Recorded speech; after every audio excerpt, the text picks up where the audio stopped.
Hello and welcome back to our channel. Today, we re-delving into the life of one of the most intriguing and perhaps lesser known of Jesus' 12 apostles, Bartholomew. Who was this man, chosen to walk alongside the Son of God? And what can we learn from his story, which spans from the dusty roads of Galilee to the far reaches of the ancient world?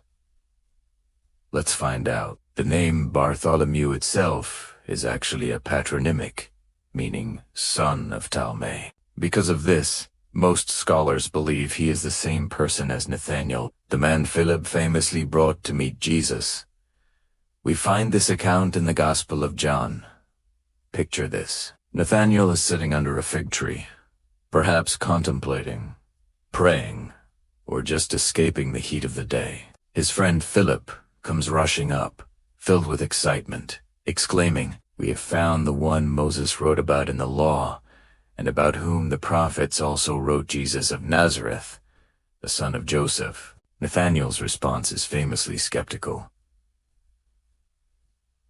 Nazareth, can anything good come from there? This wasn't just a flippant remark. In that era, Nazareth was a small, unremarkable village, not a place you'd expect the promised Messiah to come from. But Philip doesn't argue. He simply sighs, "Come and see."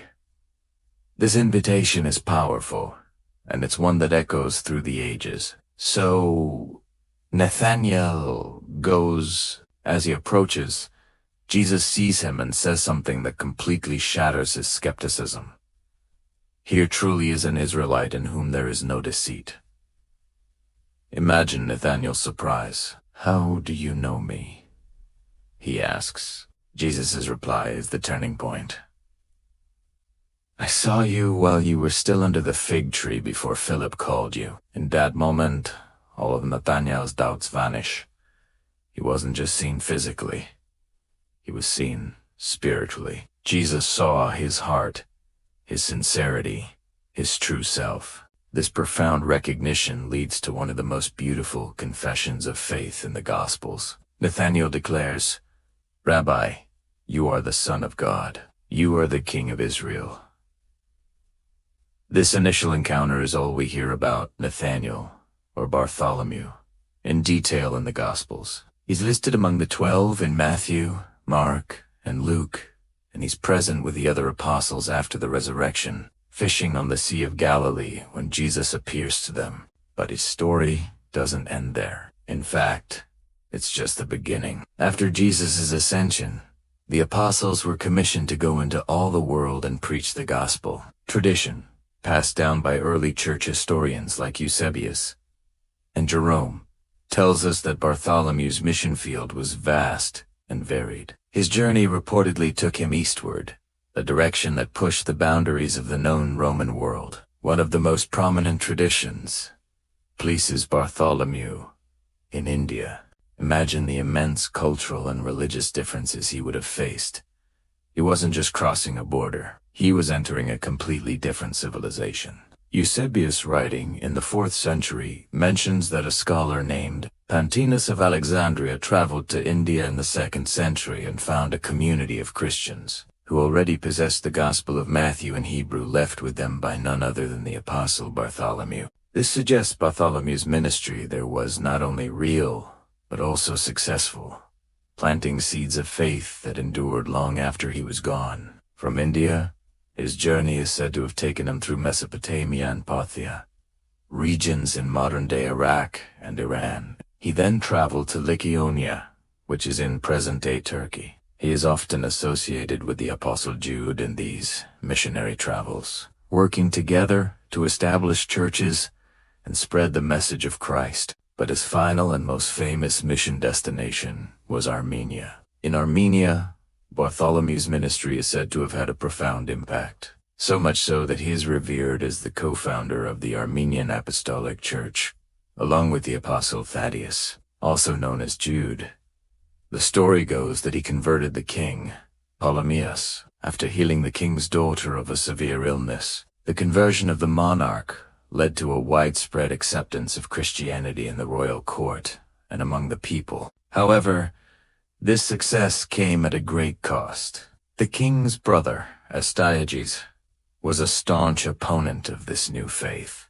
Enraged by Bartholomew's influence, he ordered the apostles' arrest. What followed, according to tradition, was a horrific and brutal martyrdom. The most widely accepted account states that Bartholomew was flayed alive and then beheaded in Albanopolis, a city in Armenia. This gruesome detail has become his defining feature in Christian art. In many depictions, including Michelangelo's famous The Last Judgment in the Sistine Chapel, Bartholomew is shown holding the very knife used to skin him, and in his other hand, his own flayed skin. It's a shocking and powerful image, a testament to the ultimate price he paid for his faith. So what lessons can we draw from the life of Bartholomew? First, his story is a powerful reminder to overcome our prejudices. His initial skepticism about Jesus coming from Nazareth could have been a barrier, but he was willing to come and see for himself. How often do we dismiss people,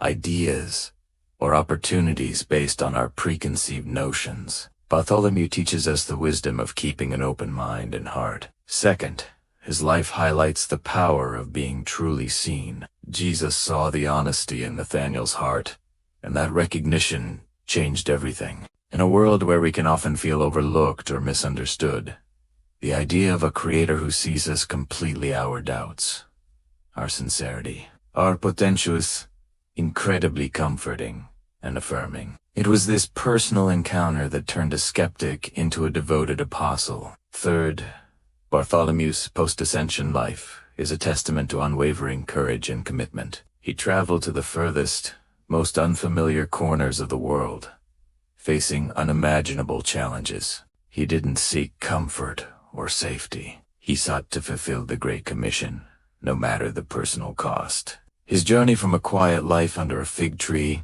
to a martyrous death in a foreign land is a dramatic illustration of a life totally surrendered to a higher purpose. He went from a man of no deceit to a man of no compromise in his faith. Finally, the legacy of Bartholomew is a story of lasting impact. The churches he is said to have founded, particularly in Armenia, became cornerstones of Christianity in the East.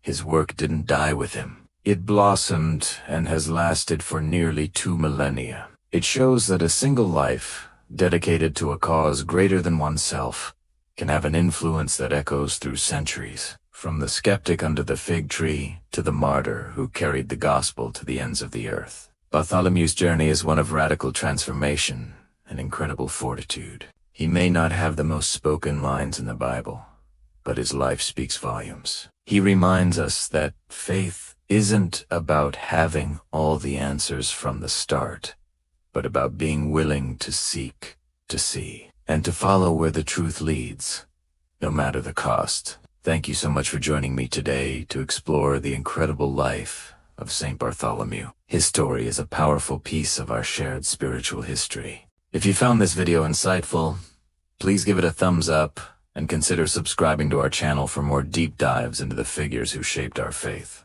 Don't forget to hit the notification bell so you won't miss our next video. We'd love to hear your thoughts in the comments below. Which apostle should we cover next? Thanks for watching, and we'll see you in the next one.